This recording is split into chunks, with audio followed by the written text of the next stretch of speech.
As the shadows of the morning grow ever shorter within the sun-baked vale of Albeit, the din and pitch of combat, in contradictory fashion, becomes an ever more protracted affair.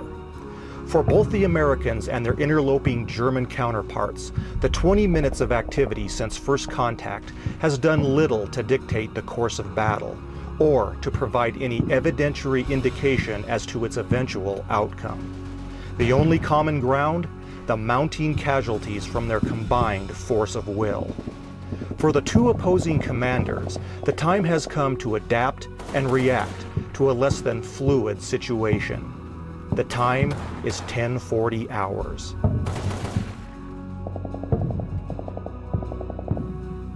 Having reached the pinnacle of its ferocity, the duel between Hill 146 and the German-occupied West Bluff, designated Point Andy, has finally arrived at a defining moment. Company B's assiduous mortar assault has not only inflicted grievous casualties on Kampfgruppe Eckel's west flank contingent, it has also succeeded in striking down Lieutenant Karl Albrecht as he leaps from his foxhole in an attempt to rally his troops. The radio operator informs Lieutenant Eckel of the news. Es ernüchterte ganz, zu hören, dass Leutnant Albrecht ernstlich verwundet worden war. It was quite sobering to hear that Lieutenant Albrecht had been seriously wounded. He was the only other officer in our group, besides myself. This loss of leadership prompted panic in the west flank contingent. Those survivors of the barrage, who were still holding station, began retreating to the reverse slope of the bluff in search of some measure of relief from the exploding shells. In so doing, they not only abandoned their wounded comrades, they also abandoned their forward line of defense. Their ability to effectively engage and repel a hill assault was now virtually impossible. The crown of the West Bluff was almost totally unmanned, the only exceptions being 4 holdouts, who remained behind of their own volition. Observing the flight of the enemy contingent on Point Andy, Captain Dorn identifies an opportunistic lull in the combat. He promptly issues a new set of orders. The Germans were vacating their positions atop Point Andy. This was the ultimate effect we desired. In addition, the threat of an enemy mortar reprisal on Hill 146 was no longer imminent. Our own mortar sections had done their job well. Enemy counter-fire had all but vanished. An opportunity to assail the West Bluff appeared to be at hand. However, my concern for our many wounded soldiers would override my desire to immediately exploit the situation. Therefore, I signaled the entire company to cease fire and commence wholesale recovery operations across the entire battle line. The precision of the U.S. mortar strike on Albeit has accomplished more than just the elimination of half of the enemy's artillery capacity.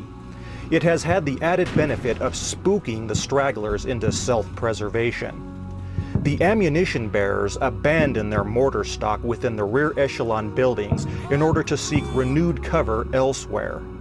These men, who are essentially the field kitchen unit, forsake their duty to the 2 remaining mortar teams in exchange for interim safety. Likewise, the lethality of this episode has prompted the German mortar crews to redeploy their respective weapons in blind cover. In other words, without a direct line of sight to Hill 146.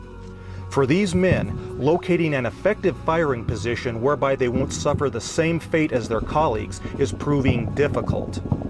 While one section searches for its nerve, the other section searches for munitions and a location with a field of vision in which to deliver them. With survival now being their top priority, their only eligible target lies due north, that being Point Amos. In the irrigation ditch, 1st Squad of 2nd Platoon continues to position themselves for the eventual hill assault. However, this activity ultimately places them in the direct line of sight of the stealthy Stug that is lying in wait for just such an opportunity. The No. 2 assault gun quickly lets loose with a series of high-explosive rounds, while simultaneously rebounding in order to avoid any potential retaliation from the mortars atop Hill 146. The attack leaves 3 more GIs lying prostrate on the cusp of the ditch.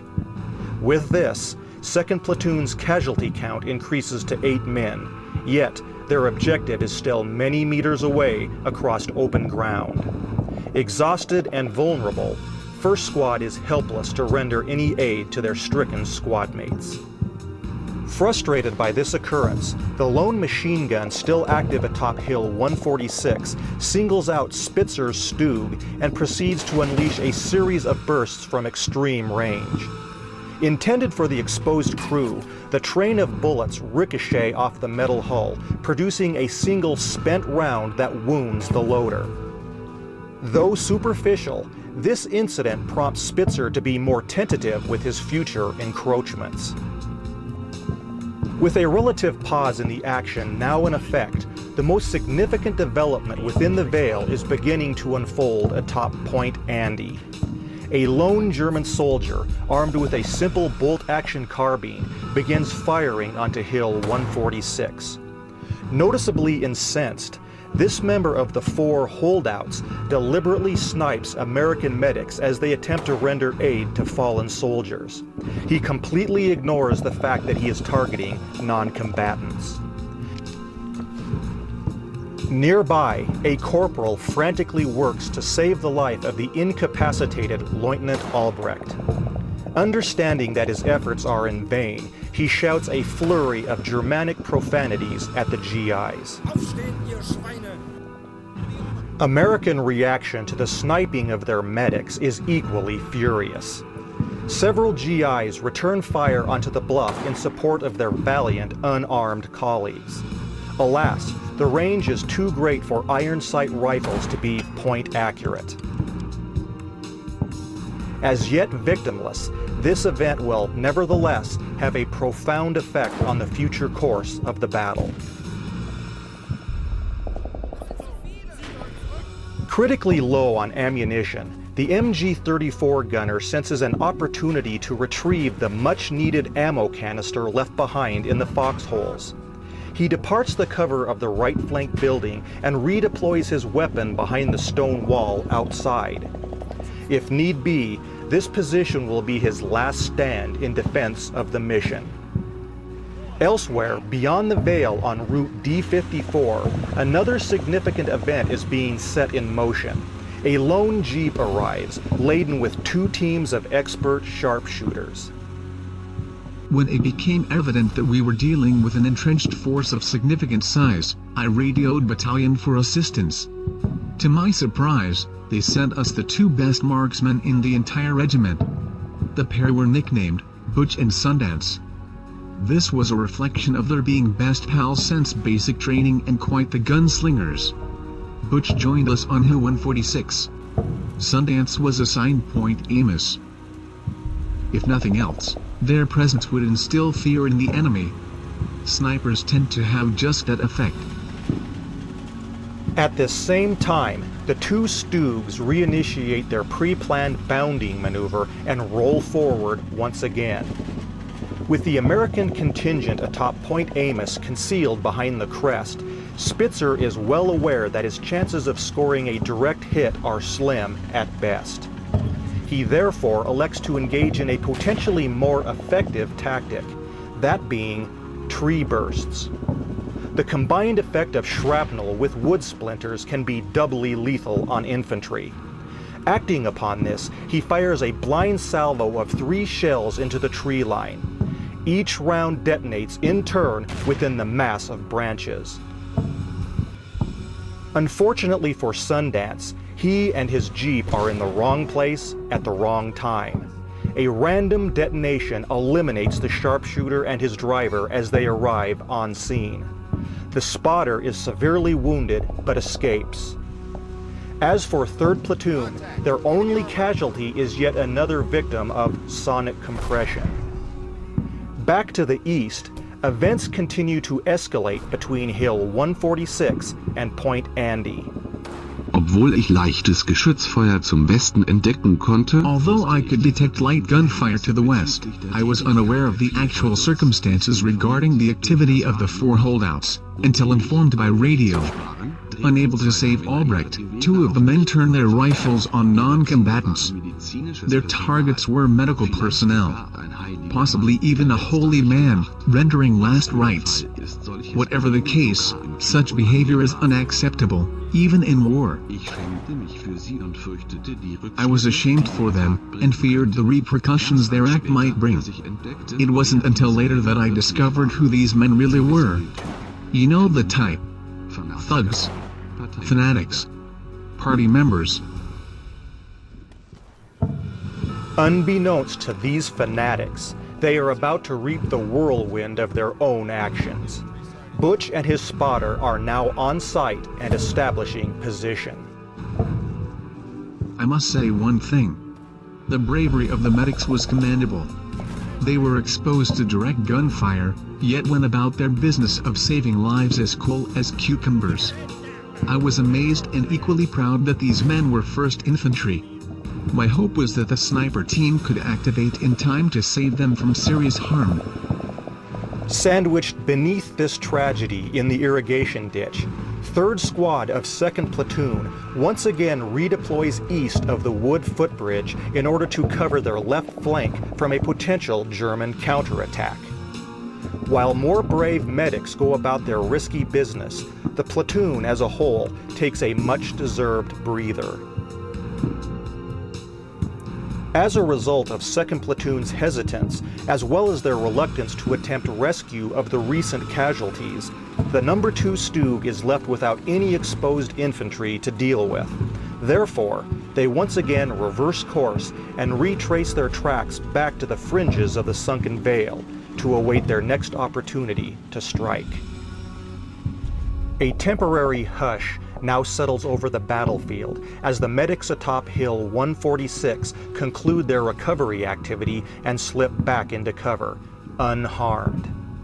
On Point Amos, widespread medical aid is the common theme for a platoon that has been ravaged by enemy high explosives. Back on Point Andy, the holdouts lose sight of the medics, yet choose to maintain station. The two primary instigators feverishly scan the ridge, eager to regain visual contact on their defenseless prey. However, it is they who've become the quarry. Now in position, Butch locates his targets and calmly centers his crosshairs. A single moment and a trigger pull later, the overzealous corporal collapses to the ground. His fanaticism is his undoing.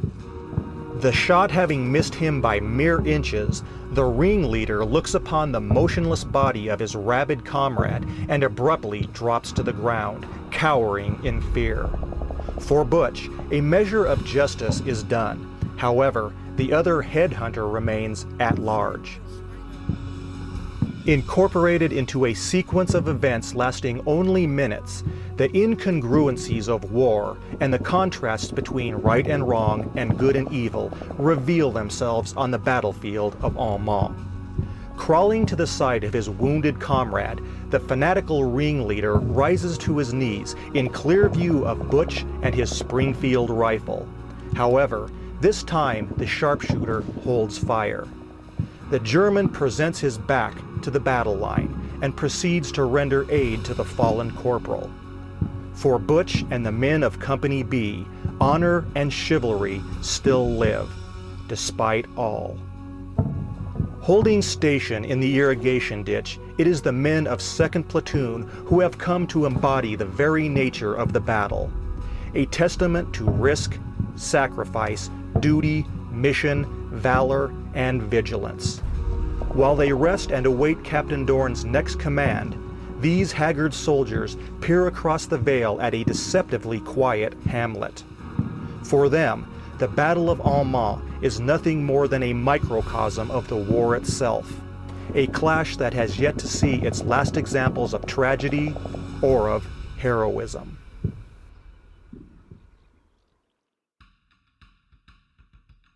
You're watching Tales of Virtual Combat on His Story International.